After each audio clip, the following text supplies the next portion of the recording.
Hi, everyone. I wanted to remind you of a must read. This is a book that you have to have on your bookshelf. It is called The Necktie and the Jaguar by Greer. He is able to help you make important decisions, give you some guidance on which path to take, and you get to learn how he tapped into the wisdom and power of the unseen worlds for guidance and inspiration. I had the opportunity to interview him, and he was a lovely guest on the Path 11 podcast, episode 343. Check it out, listen to the podcast, go buy the book. Again, it's The Necktie and the Jaguar by Greer. To find out more information, go to his website, carlgreer.com. That's spelled CarlGreer.com. Today's podcast episode is sponsored by the Reconnective Healing Global Community. I don't know if you guys remember, but back in 2020, we released an episode with Dr. Eric Pearl and Jillian Fleer about Reconnective Healing. He was a chiropractor who was working in his practice in Los Angeles, and his patients started to report that they were having these healings just with his hands being near them without him actually touching them. So he went on to research and try to find out what this universal wisdom was behind what was happening, and he developed the Reconnective Healing process.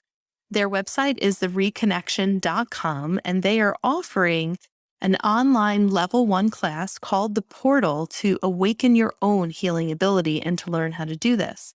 There's over 8 hours of interactive content where you will learn to interact with energy, light, and information to experience lasting knowingness, peace, and love without limitations. They gave us a coupon code to give to all of our listeners. It is Path2Portal. We're going to put that in the show notes, and that's 25% off of the Portal online level 1 course. I hope you guys enjoy. Let me know if you take it. Send me an email. Would love to know how the course works for you. Hi, and thanks for tuning in to the Path 11 podcast. I am your host, April Hanna. At the Path 11 podcast, we are here trying to deliver leading-edge research on consciousness, healing, and metaphysics. And just like you, we are trying to answer the big questions about life. Who are we? Why are we here? And what is our purpose? We hope by listening to our podcast, it will make each day you live on Earth a little easier to understand. And now for today's podcast. Well, hello, everyone, and welcome to the Path 11 podcast. We have an exciting show for you today. I love interviewing people like my guest today who maybe really weren't on the spiritual side, were maybe a little more left-brained, a little more skeptical. But my guest today, Annette Marinaccio, is a certified public accountant, if you can believe it, and a healthcare executive in New York. So shout out, love it when I have New York guests, and is the author of a book called Your Soul Focus. And her mother-in-law had passed away and has been, I would say, her guide that has led her on the path of where she is now to actually now believe in the afterlife. She was very skeptical about it. The book is great. It has crazy synchronicities that I'm hoping she's going to share some of those stories with us. And she has really been just helping others with this book and with these stories. So I feel like if you are a person that's a little bit on the fence, you're still searching, you're looking for answers, you don't really know if some of this stuff is true, that spirits are sending us signs or they're really trying to communicate with us, I think this book is going to change your mind. So I'm really excited to introduce you to Annette. Hi, Annette.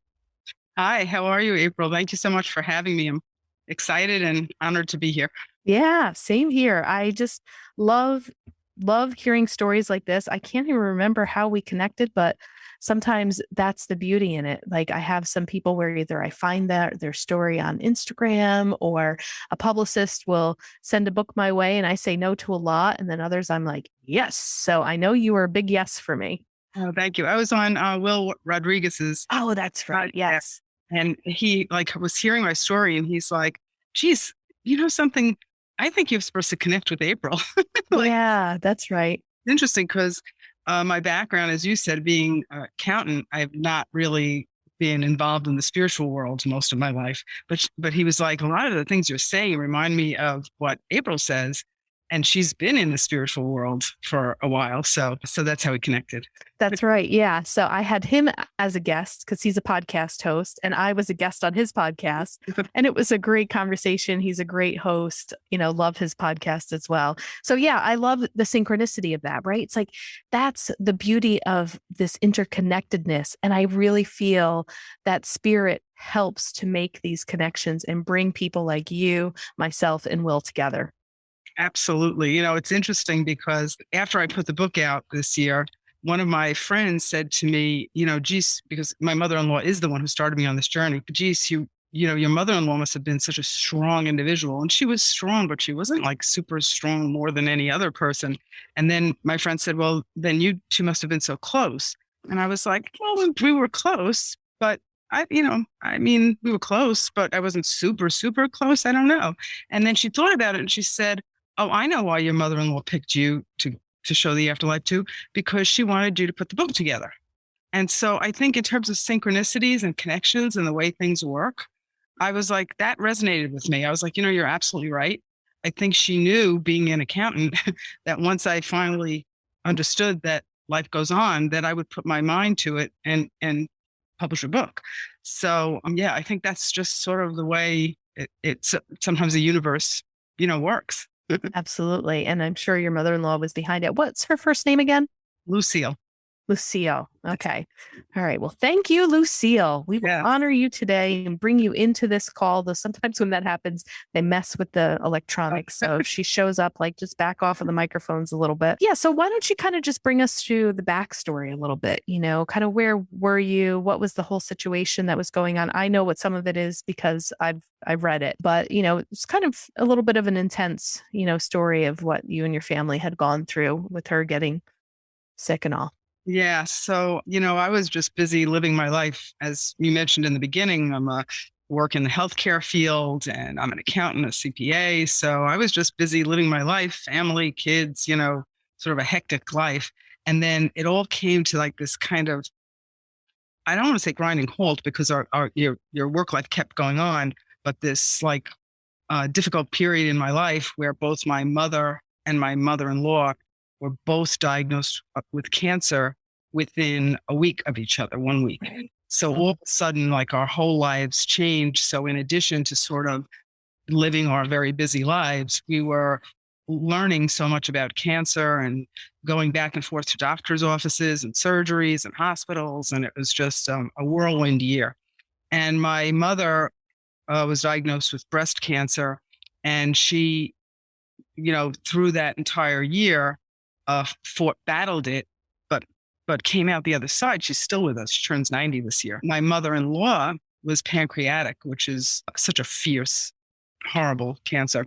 And so in that same year that my mother was struggling with all the treatments with breast cancer, my mother-in-law was going through all her treatments with pancreatic, but she succumbed to it.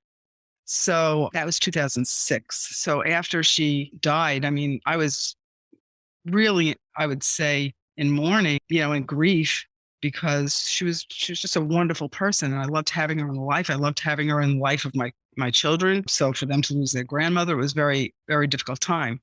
But 5 days after she died, and it's interesting. I don't know if I would say I was exactly skeptical of the afterlife. I never really thought about it. I never thought about it. It never dawned on me. I think I just thought, when you die, you die. And that's the end, So it was interesting. But anyway, 5 days after my mother-in-law died, my daughter, who was 13 at the time, and we never spoke about the afterlife in my household, very matter of fact, she said, oh, I got a gift from Grandma Lucille yesterday. And I was like, well, how can that be? But I was like, but I listened to her earnestly because she seemed very earnest. And I was like, really? What gift? And she said, she gave me pom-poms. And I was just like, what? And she proceeded to tell me the story that she was in art class. She was making a textured project, and she had this big Tupperware of multicolored pom-poms, and she decided to make a textured project with green and red pom-poms. And so she took them out and she counted them and she double counted them to make sure she had what she needed for her green and red. And as she put the lid on and took it back to the art closet, and she came back, and her green and red were there, along with one lavender and one ivory colored one. And she said, and I said, how are they from Grandma? And she said, well, they're the same color as the balloons that we let go at the gravesite this weekend. So obviously, she's saying thank you for the balloons. And I'm just like, so I'm thinking, okay, she obviously put them there. Diane, my daughter, put them there herself or somebody else. So I was just like, my daughter's pretty bright. So I was just like, well, who was there? Somebody else must have put them there. And she, in a very fascinated way, she just said, I know, I'd love to know how they got there. They must have either floated through the air or they must have just appeared. There was nobody around my desk. I know I didn't put them there. So she was very earnest and had already thought through all the possibilities and had concluded that they must have either floated through the air or just popped up on the desk.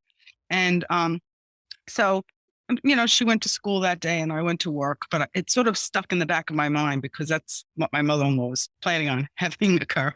And I was just telling everybody, I was telling work colleagues, I was telling friends, and I was like, my daughter thinks she got pom-poms from my mother. How can that be? How can that be? And then I told one friend in particular who I'd been friends with for about 10 years, and I would have considered us close. We're still close. But I guess we never spoke about the afterlife. And so up until that point. And then so I told her my whole story with the pom-poms, and she was like waiting for me to explain how I believed in the afterlife. She was just, listen to my whole story. And then when I was done, I was like, what do you think? And she was shocked that I didn't believe in the afterlife. She was just like, well, you believe in the afterlife, don't you? Which is the subtitle of my book. Right. She's like, you believe in the afterlife, don't you, Annette? And I was like, what? You believe in the afterlife? So that was a big second step because now I had somebody who I really valued, who it was part of her life. She was very matter of fact about it. So now I'm thinking, so she thinks these pom-poms are really from my mother-in-law.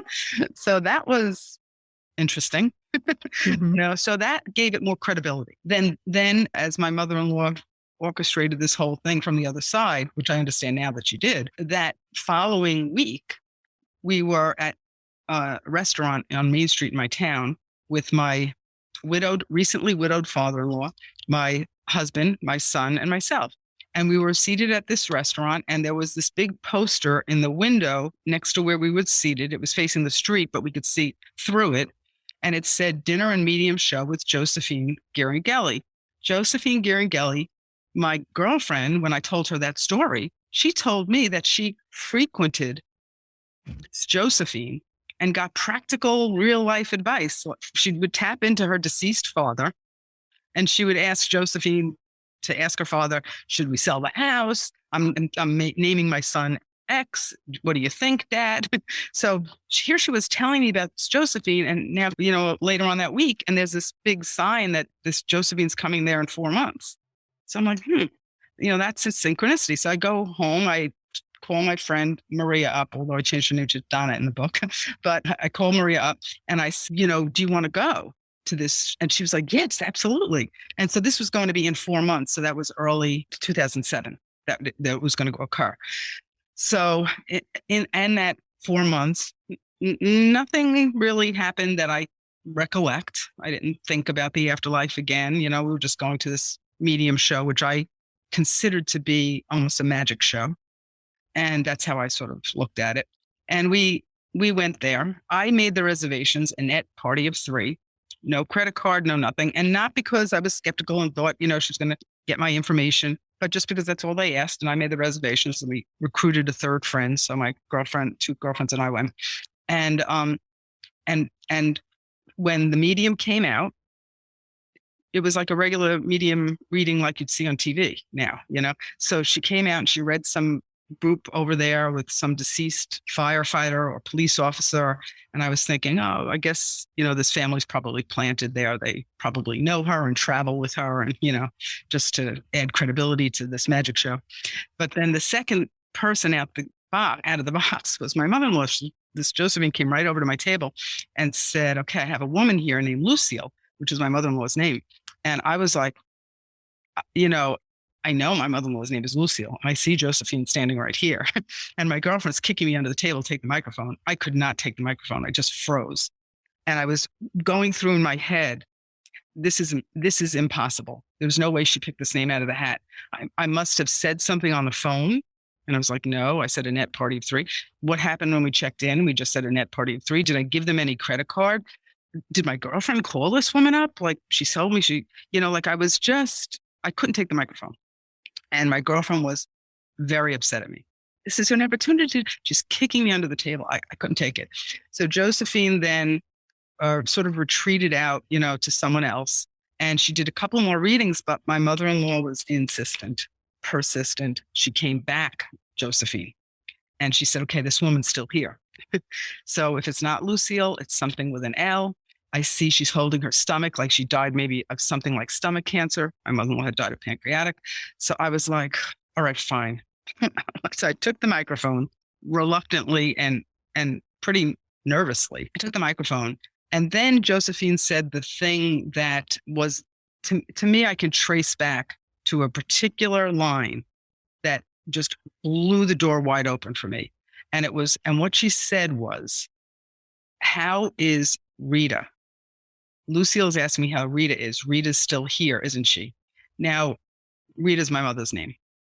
So, and in the book, I named her Margarita.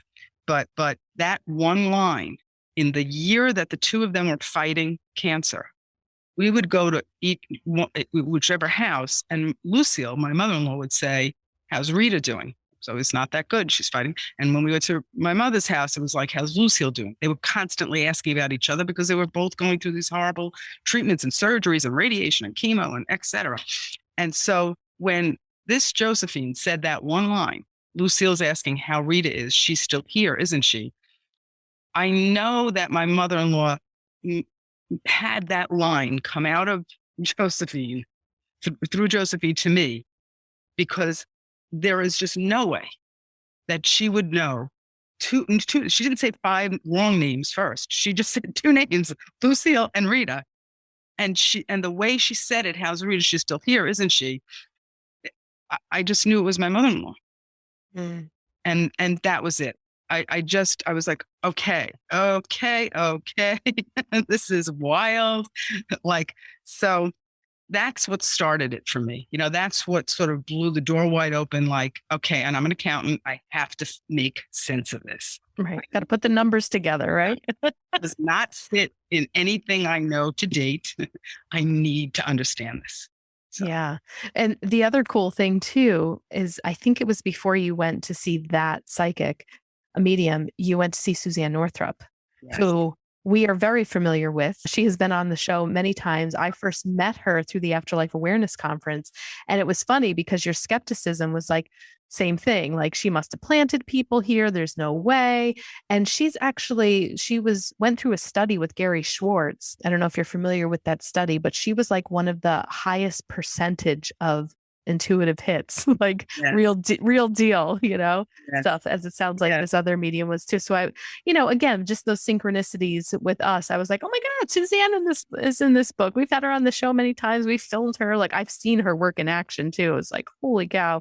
So just, interesting that she was one of the mediums. And then you had an interesting story with John Edward. Yes.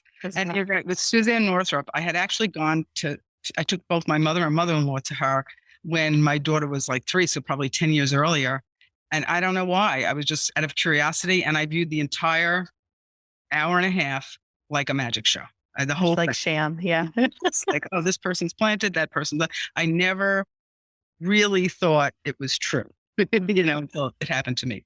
But you're right. So I consider her the first medium, but I totally didn't believe. And since then, I have seen her in action. Mm-hmm. She's amazing. Yeah, she is. And then the second meeting was Josephine. But you're right. The John Edward, that was just such, what happened after that, the Josephine situation, was I spent about 3 or 4 years just entrenched in metaphysical, spiritual, and afterlife. I needed to get my head around how the universe and how the world works. And most importantly, if we go on, what is this about? Right. How does it connect us here? And so during that 4 years, reading everything I could, speaking to everything I could, to everybody I could, and going to medium group events and, et cetera. And so one of the medium events that I went to was one was John Edward. And what occurred there, besides us getting read, because at that point I now believed in the afterlife. So being read wasn't as fascinating to me because I knew that our loved ones are there. But what happened during those 4 years is the other side was very methodically teaching me things about how the universe works. So I had some actual dream downloads, and I was put in circumstances to learn how the universe works and the complexity of it. And that was the purpose. So sort of like, okay, now I understand the afterlife goes on. What's this all about? And so my John Edward reading really had the purpose of explaining to me the complexity of the universe. And that's it's just a fascinating story. So like some people are just fascinated that, he read you, your mother-in-law came through, but that was the tip of an iceberg. Because what happened that evening was I had bought tickets. It was during the 4 years where I was just like soaking up everything I can. And so I had bought tickets for my family of four to go to John Edward's show here on Long Island. And in December, I had bought them in April for December. And the November before December, we had Thanksgiving at my house, and my mother-in-law was already on the other side.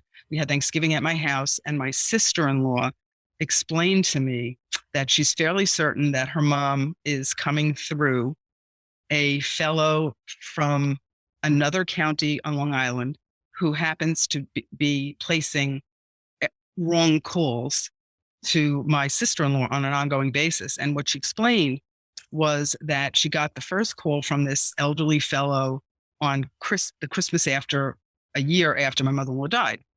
And she was, sorry, wrong number. And then on Easter, sorry. And she's like, the same name was coming up. It was Corsione. And the same name kept coming up and wrong number. And then it happened on my sister-in-law's birthday, which is July 1st. That's not even a holiday. But again, and so she stopped and she wanted to speak with the fellow, like, what's going on? And it's just holidays. And so she is speaking to him, and he explained to her that his sister lives in another state, and her phone number, the end of her phone number is the same as my sister-in-law's, who lives in the same county as him. So when he gets the area code for his sister, it rings my sister-in-law. And he's just calling to say happy holidays to his sister. So that's why it was Christmas and Easter. It was New Year's. He's just calling to say happy holidays. Can't explain why one was on her birthday, but whatever. So my sister-in-law just took this as a nice thing and went, and on that Thanksgiving morning, when we were sitting here for Thanksgiving dinner, she had gotten a call from him. And so she said, "Hi, Mr. Corsione. No, this is Lucille again. My sister-in-law's name is Lucille. This is Lucille against, you forgot the area code and hung out, whatever." So she tells me this story. And I was like, yeah, that's definitely your mom monkeying around, because it's not like it happened before she died. It wasn't, this Corsione just started afterwards. So anyway, so she told me this story at the end of November, Thanksgiving time. And then beginning of December, I had these 4 tickets, and my daughter, who was in high school at that time, decided she didn't want to go. So I called my sister-in-law and I said, "Why don't you come with us?" So the 4 of us went, my husband, my sister-in-law, my son, and myself. And we went, and there's probably 3,000 people in this theater in the Round on Long Island. And John Edwards, who's, so spot on, comes out and he does a bunch of readings like you would see him do on television. He just, zeroes right in. But then, and this is so complex, but then he turned to our section and he said, "Okay, I think I'm with the person here." And he pointed at a woman who was 2 rows in front of us, but right in front of us, but 2 rows in front. And she stands up and he says, "Okay, as you're standing, I feel a pull from behind me. So I'm going to turn around. I think you're connected to someone on the other side of the audience." Turns around 180 degrees and he points to people up on the top of the section over there. And these two women stand up. They're a mother and a daughter. The daughter maybe is in her 30s. So the mother maybe 60. So they stand up. And he starts pinging between these two people. Where do you live? Massapequa. Do you live in Massapequa? No. Where do you work? He's going back and forth and back and forth and back and forth. And they're not making a connection. And he's like, I know you guys are connected. Then he turns to the mother-daughter and he says, all right, I need more information from the other side. And he turns to the mother-daughter and he says, okay, I'm seeing a fellow who died in a fight, like a bar fight. And the girl, the 30-year-old starts crying hysterically. And the mother tells the story that the 30-year-old's currently married, but that she had been engaged to a fellow 5 years prior who tried to break up a bar fight and he got shot during the time he was trying to break. So he's coming through. So John Edwards says, he's saying he gives blessing on the fellow you're married. He's so glad that you're being taken care of now, whatever. And he goes, and somehow this is connected to the woman. And he turns around to our section, to the woman standing 2 rows in front of us. He goes, do you know anything about this bar fight? The woman says, absolutely no. Turns back around again to them. And he goes, all right, let me think of the name. He goes, is the name, and he says the first name, I forget what it is. It's John Corcione. He says that the fellow who died, the last name, Corcione. And so they're crying, yes, that's his name. And at that split second, my sister-in-law turns to me and she goes, that's the name on the telephone. And if she had not told me that story on Thanksgiving, there's no way in that tense kind of atmosphere I would have understood what the heck she was even talking about, Right. So and I was like, oh my God, that's Corcione. This is for you. You're connected to this. And so I start raising my hand. And they take the microphone from the woman 2 in front of us and they give it to me and I give it to my sister-in-law. And I'm like, my sister-in-law is connected to that name, Corcione. And sure enough, my mother-in-law comes through flying colors. The reading was for us. It was my mother-in-law. She mentions 4 things and 4 things only, her 4 grandchildren. She goes through them one at a time through John Edward. And that was the connection. And so I understood that my mother-in-law was showing me the powerful interconnection and the powerful design of the universe. I knew that was the purpose of that, because for that to have occurred, I had to buy those tickets. My sister-in-law had to, the wrong numbers had to be there. My sister-in-law had to stop and talk to that fellow to understand the whole thing. She had to explain it to us a couple of weeks prior, because in that setting, I never would have understood what the heck she was talking about. Then we get to the stadium. That other fellow who died in the bar fight, who has no relation, we don't think, to the Corcione from the county who's calling us, the elderly man. But he had to come through to the women who lived in Hicksville that we used to be engaged to. The connection. And then people will say, like with the medium, well, I don't know if they're really true or whatever. And I think to myself, during that 4 years when I was going to mediums, believe me, they would give up way sooner if they really were just faking it. Like, why continue? John Edward was so persistent. He continued and continued until he figured out that connection. Yeah. And it was my mother-in-law. And she was showing, I believe she was showing me how the soul's journeys can be and how connected we are to each other.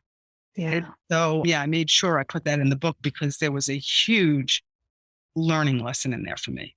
Yeah. And as you said, all the details, right? I mean, it's all of that and more for those people to actually purchase the tickets on the same day, the same time, even the positioning of where they sat and how the story got, pulled out.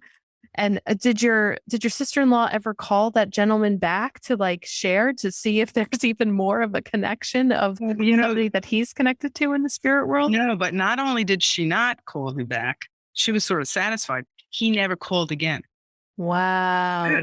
The calls stopped. Oh my gosh. I know.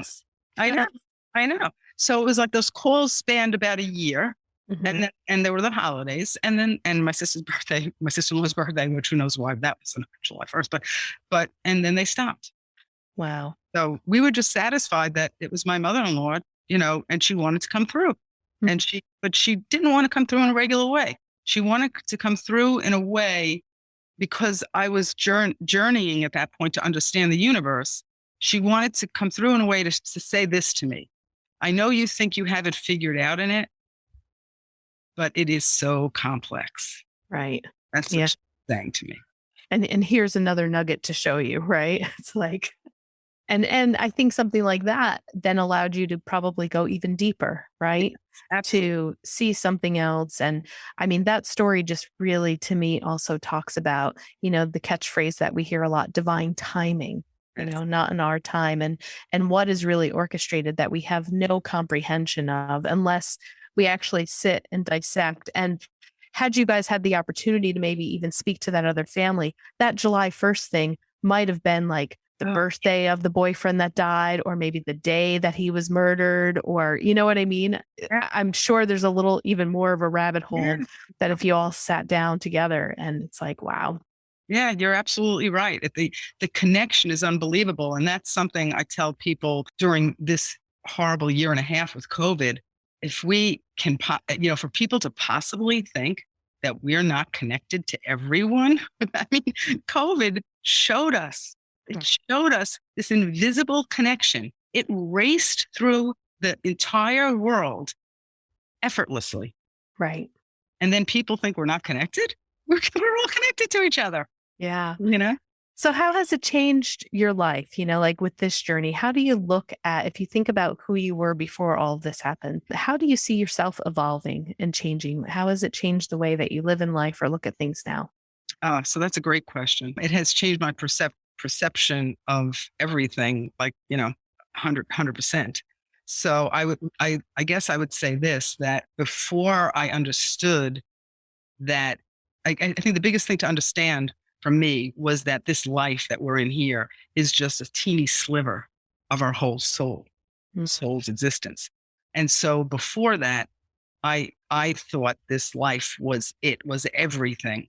And so there was such a huge importance placed on every little stress and every little drama and every little thing. I just was very busy living, my life and stressed out and things like that. And now that's all dissipated because it's like, every time something happens that happens really, that's a difficult thing in my life, I immediately jump into my head to think, well, wait, this may not be just about this.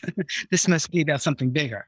So, just like a practical real life example, um, had a big meeting at work, maybe this was probably about, I don't know, 7 years ago, big meeting at work, and I had to get to work, and my garage door got stuck and I couldn't get my car out. And I was like, oh my God, I was so like, I'm going to, be late to this meeting. I'm going to be late to this meeting. And then I stopped and I thought about it. And I said, maybe I'm not supposed to be drunk. Maybe I'm supposed to get to this meeting another way because, or maybe I'm not supposed to be at the meeting, but there's probably something going on here. I ended up calling my father and asking him to drive me to work. He drove me to work. I got to work, and then my husband picked me up at the end of the day at work, but I made it to the meeting. But then my husband came home, we fixed the garage door, and 3 days later, I got T-boned my car, and just right at the side. And I think, if that garage door hadn't jammed 3 days earlier, maybe it wouldn't have been a T-bone on the passenger side with no passenger there. Maybe it would have been something worse. Mm. So that's the practical example. Before that, if this had happened before I understood the universe, I would have been crying and screaming. I would have been trying to jam that garage door myself. I would have been on the phone with everybody. Like I would have just been focused on opening the garage door Right. because I got to drive to work. And after that, that hardship came up, and that's what happens. That hardships come up, and I immediately start thinking, okay, maybe it's not about what I'm thinking it's about. Right. So when hardships come up, you question yourself, what's the bigger picture here? It's like Yeah. you actually take a step back. And because you believe and know and have seen of this interconnectedness, that you're able to ask that question, does this mean something more? Yes, that's exactly right. Beautiful. And it's a totally different way to live your life. Absolutely. Yeah. I know some people think I'm crazy because I live my life like that. I'm like, everything's a sign. I'm adding up all numbers all the time. I'm like, when this happens, I'm like, oh, it's got to be something more. It's not, nothing's a coincidence. People are like, April, maybe it's just that the garage door got stuck. Right. But hey, they can live their life that way. And I'm going to continue to live my life and the way that you're living your life. So I'm curious. I like the title of your book, Your Soul Focus. I kind of feel like Spirit's asking me to ask you that question. Why did you choose those words? So that's not even my question. I know it's coming from a higher, because I usually don't ask people questions about why they titled the name of their book, but I keep hearing it over and over. So tell me about that. It's interesting because I don't have a great story behind it, but I can tell you why I came up with it. I really wanted, you believe in the afterlife, don't you? Except that it doesn't really fit nicely on the spine of a book. So I started thinking I need something that's shorter. I'll make that the subtitle, but I need something that's probably like 3 or 4 words. So I'm an accountant. I like 3, I like the number 3. So I like the placement of the 3 words, your soul focus. And then I had probably about a dozen different kinds of 3-word things that I was thinking about. And this was just one of them. And I think it came from, I think at some point somebody had said your soul food or soul food or something like that. So I was like, your soul focus. And then I loved the placement of OU in your, OU in soul, and OU in focus with a C in the middle, like I see. So I said, your soul focus. That's great. Those OUs, the placement of them, and the fact that the purpose of the book is to help people focus on their soul, So I was like, that's the right title for this. It's 3, and I can make the subtitle, You Believe in the Afterlife, Don't You? And those 3 words just are beautiful. So that's what I did. See, that is a good story, though. And there's more to it. There is a lot of thought. And for some reason, I feel like Spirit wants you to own that a little bit more, because there's like a subliminal message in that, It's like, because then when you think about it, you can really deduce it down, right? So the number of 3, which is like a very spiritual number. It's the Holy Trinity, the Father, Son, the Holy Ghost, 3 is known to be just, a magical number. And then I love the little subliminal thing of the C, of being able to see. It's so cool. I'm so glad Spirit asked me to ask you that.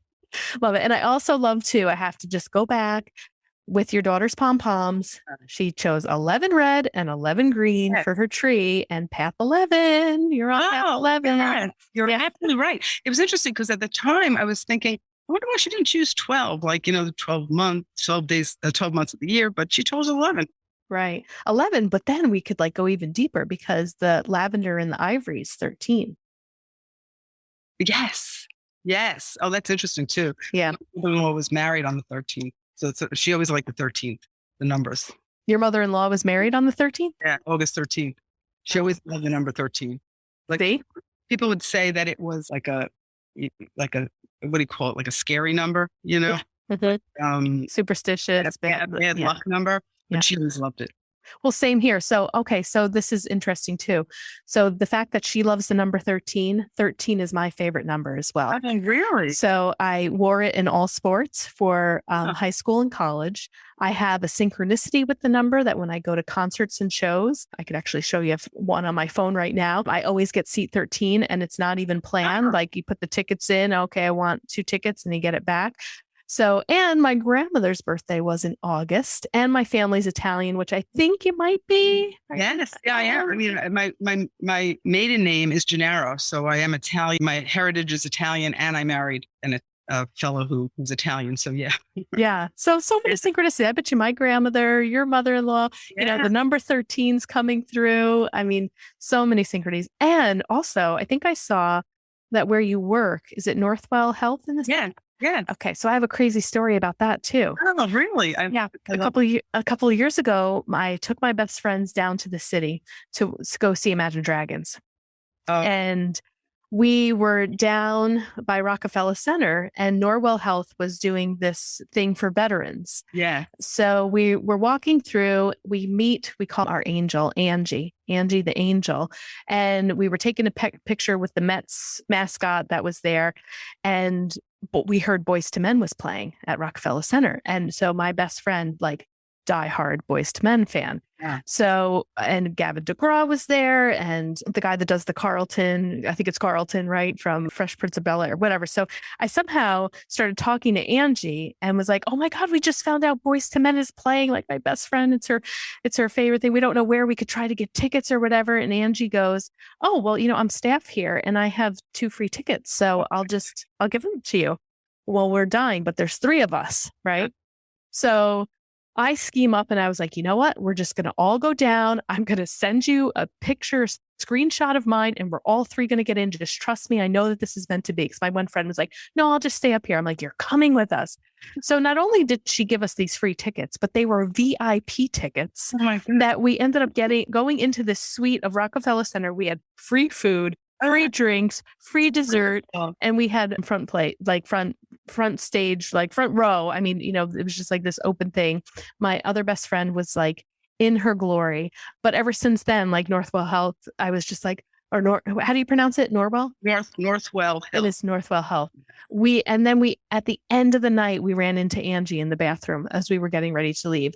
We're crying. We're like, "This was such a gift. You were such a blessing. You just made our night." It was so amazing. So even seeing that on your email, I was like, "Oh, I have such fond memories of an employee that works there," because it was just something cool. Interesting, because I really wanted to go to that. That was Memorial Day of like 3 years ago or something like that. It was like May 25th or something. And I really wanted to go, but we were away that weekend. And I was like, "Oh," because I love Imagine Dragons. Yeah. I'm glad you enjoyed it. Yeah, I did. So just so funny how, like, as we speak and we tell stories, there too is like a little bit of interconnectedness, right? Divine timing that we've come together. Feel like a little bit of your mother-in-law with the connection to 13. Here I am, your daughter's story. And I focused on the fact that she had 11 pom-poms of each. So I was like, "Oh, I got to bring that up because of Path 11, and then that just leads us into more stories. So it's so cool. Annette, it was wonderful to have you as a guest. Where can people buy your book? Where can they read it? And I have a website, AnnetteMarinaccio.com. And you can buy the book on Amazon. I have it in audio now too. I launched it in audio a couple of months ago. So I have it on Audibles or iTunes, and I have the Kindle book and the paperback. And you can also buy it at barnesandnoble.com. And I have some shelf space on Long Island if people are on Long Island. But so cool. Thank you so much. We will put your website in our show notes. Again, the book is called Your Soul Focus. I hope you guys enjoyed this and that you're a wonderful storyteller as well. It's so easy to listen to you. I could listen to you talk all day. Love it. So thank you. So glad that you have found this journey. You wrote about it. You have a book now. I mean, you go, girl. You keep it up. And thank you, Lucille, for orchestrating a lot of this. Yes, absolutely. Thank you. And thank you so much for having me. It's been a wonderful way to spend the last hour. Yeah, you're welcome. And thank you everyone so much for listening. If you would like to watch this, if you're a visual person, head on over to path11tv.com. We put all of our video podcasts up there for free so you can actually see us talking to one another. And if you just love to listen, that's okay too. If you're listening, be sure to rate our podcast. If you wouldn't mind, just letting us know what you think about it. Rate it 5 stars. Help us out there. But I will bring another very interesting guest to you next week. So take care, everyone.